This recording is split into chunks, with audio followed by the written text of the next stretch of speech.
haasteita.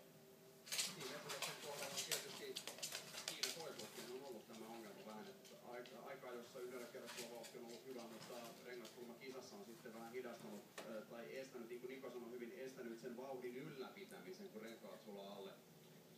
Miten iso ongelma ja miten helposti korjattavissa tietysti yksityiskohtia tuntematta nyt yleensä on, eli voidaanko ajatella, että Mercedes on kuitenkin MM-taistelussa mukana, vai onko se sellainen asia, että se aika tehokkaasti jopa sen estää?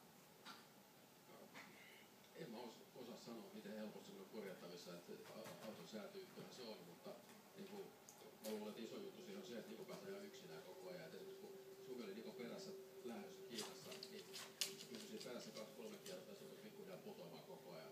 Se joutuu aina vähän eri lailla.